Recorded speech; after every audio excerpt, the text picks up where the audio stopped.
Hello guys, मान लीजिए आपने जो है किसी शेयर की होल्डिंग अपने पास रखी हुई है। मतलब आपने जो डीमेट अकाउंट में उसकी होल्डिंग्स पड़ी हुई हैं आपकी, और आप चाहते हैं कि उस पे जो है मंथली बेसिस पे कुछ ना कुछ इनकम जनरेट होती रहे और मेरे अकाउंट में आती रहे। यानी मेरे अकाउंट में जो है शेयर्स भी पड़े रहे और मंथ एंड पे जो है कुछ ना कुछ मेरे को पैसा भी मिलता रहे। तो उसके लिए आपको एक कॉल ऑप्शन स्ट्रेटेजी देखनी पड़ेगी, जिसका एक्चुअल नाम है कवर्ड कॉल ऑप्शन स्ट्रेटेजी। तो इस कवर्ड कॉल ऑप्शन स्ट्रेटेजी में आपको करना क्या रहेगा। मान लीजिए फॉर एग्जांपल आपके पास जो है टीसीएस के ही शेयर पड़े हुए हैं, और आपने जो है वो 3200 रुपये के भाव पे खरीद के रखा हुआ है, और आपके पास डीमेट अकाउंट के अंदर होल्डिंग में पड़ा हुआ है वो। ठीक है। अब आप चाहते हैं कि मंथ एंड पे, किसी भी मंथ में, हर मंथ में आप बात कर सकते हैं, मुझे कुछ अमाउंट का पैसा घर आ जाए और वो शेयर्स मुझे बेचने ना पड़े, और बेचूँ तो भी प्रॉफिट में ही बेचूँ, लॉस में तो ना बेचूँ। तो इसके लिए आपको क्या करना पड़ेगा।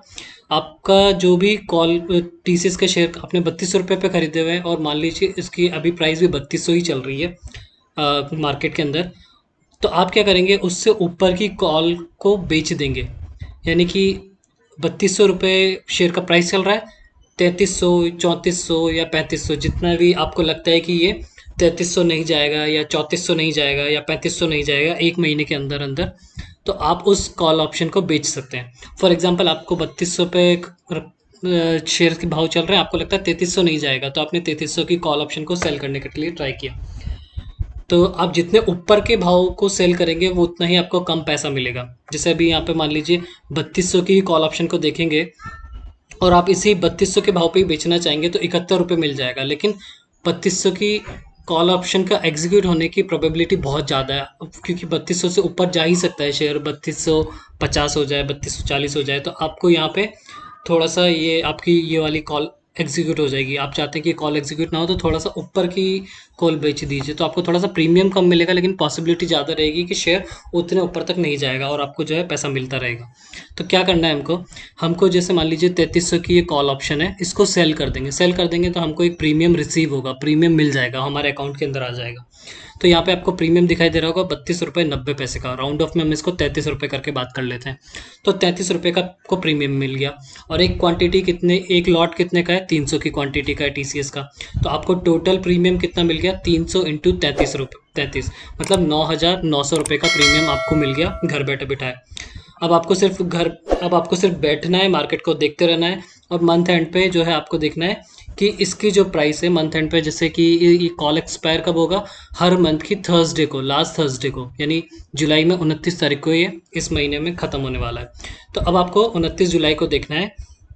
कि टीसीएस का भाव कितना रहा। अब टीसीएस का भाव या तो 3200 से ऊपर जाएगा, या 3200 से नीचे जाएगा, या 3200 वहीं टहलता रहेगा जहाँ पे वो है। तो अभी मान लीजिए ऊपर गया, तो आपको प्रॉफिट कितना हो रहा है, शेयर्स की वैल्यू जैसे जैसे ऊपर जा रही है आपको वैसे वैसे तो प्रॉफिट हो ही रहा है। लेकिन आपने ये जो कॉल ऑप्शन सेल किया हुआ है, उस पे आपको नुकसान होगा जब वो 3300 रुपये से ऊपर की तरफ जाना शुरू होगा। तो इस कॉल में कितना नुकसान, अभी ब्रेक इवन पॉइंट कब तक आएगा, जितना आपको प्रीमियम रिसीव हुआ था। तो इसको बेचने पे आपको प्रीमियम मिला था 33 रुपये का, तो ये 3333 रुपये तक भी चला जाएगा शेयर का भाव, तब तक आपको इस कॉल ऑप्शन में लॉस नहीं होगा, लेकिन यहाँ पे आपको प्रॉफिट होता रहेगा जो एक्चुअल में आपने शेयर्स रखे हुए अपने डीमेट अकाउंट के अंदर। अब मान लीजिए शेयर की वैल्यू जो है 3300 से नीचे ही रही, फॉर एग्जाम्पल मान लीजिए 3290 रही, तो ये क्या होगा, ये कॉल ऑप्शन जो है ये आपको एग्जीक्यूट होगा नहीं और आपके पास पड़ा रहेगा। तो आपको जो ये 33 रुपये मिला था घर बैठे बिठाए आपको मिल गया है, और साथ ही यहाँ पे 3200 रुपये का आपको जो शेयर खरीद के रखा था वो 3290 का हो गया। तो 90 रुपये का प्रॉफिट तो यहाँ आपको दिखाई दे रहा है, और 33 रुपये का प्रॉफिट यहाँ आपको दिखाई दे रहा है। तो कॉल ऑप्शन ऊपर गया, मान लीजिए 3300 से और ऊपर गया, 3333 तक गया, तब भी आपको यहाँ से इस कॉल ऑप्शन से कोई लॉस नहीं है, लेकिन यहाँ से आपको जो है प्रॉफिट हो रहा है। लगभग 3200 का आपने खरीदा था और 3333 की हम बात कर रहे हैं, तो 133 रुपये का प्रॉफिट हो रहा है। और मान लीजिए 33, ये जो कॉल ऑप्शन अगर लॉस में जाती है, मतलब भाव जो है 3400 रुपये चला गया, 3500 रुपये चला गया, तो मान लीजिए 3400 रुपये की हम बात कर लेते हैं, तो इस कॉल ऑप्शन पे आपको कितने का लॉस हो रहा है, 3300 का आपने कॉल ऑप्शन सेल किया है, 3400 का भाव हो गया, तो 100 रुपये का इसमें नुकसान हो रहा है, लेकिन आपने इसमें प्रीमियम रिसीव किया था 33 रुपये का,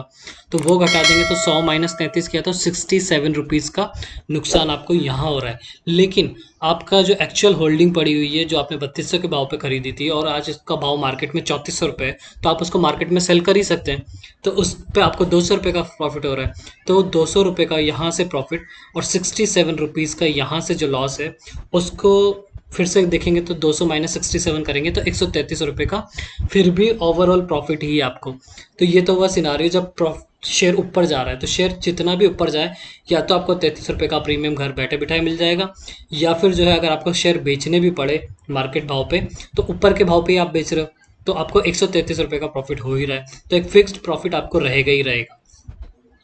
तो ये ऑप्शन स्ट्रेटेजी हो गई। ये मेनली आप जानते ही हैं कि आपको जब श्योरिटी हो या थोड़ा सा आपको अंदाज़ा हो कि इतना ऊपर नहीं जाएगा शेयर की वैल्यू, और मुझे जो है घर बैठे बैठाए पैसा मिल जाएगा, और आपको लगता है कि यार 3300 रुपये तो जा सकता है, 3400 नहीं जाएगा, तो आप 3400 रुपये की कॉल ऑप्शन बेच दो, या फिर आपको लगता है 3500 तो इस मंथ में नहीं जा सकता, तो 3500 रुपये की कॉल ऑप्शन बेच दो। होगा क्या, आपको थोड़ा प्रीमियम कम मिलेगा, बस उतना ही फ़र्क है। लेकिन अगर शेयर की वैल्यू नीचे जाती है तो भी कॉल ऑप्शन में तो आपको कोई नुकसान हो ही नहीं रहा, कॉल ऑप्शन बेचने पे तो आपको जितना प्रीमियम मिलना था मिल गया, आप घर बैठ के मज़े कर रहे हैं। लॉस होगा तो एक्चुअल होल्डिंग पे हो रहा होगा, तो एक्चुअल होल्डिंग पे जो लॉस है वो तो आप ये कॉल ऑप्शन स्ट्रेटेजी नहीं भी फॉलो करते तब भी हो ही रहा था, तो आपको एक्चुअल में वो लॉस हो भी नहीं रहा है, वो सिर्फ आपको डीमेट अकाउंट में दिखाई दे रहा है कि वो आपने जो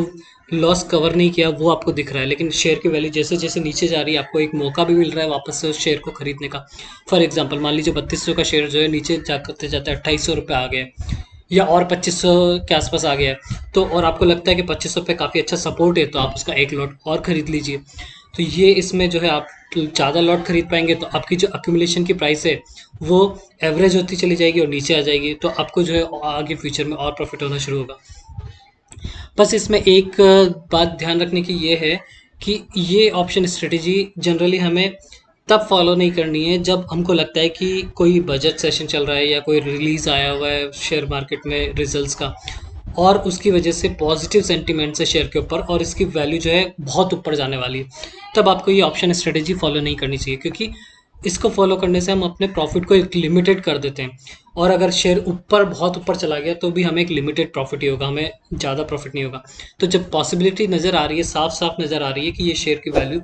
धनातन ऊपर की तरफ ही जाने वाली है, नीचे जाने का सवाल नहीं है,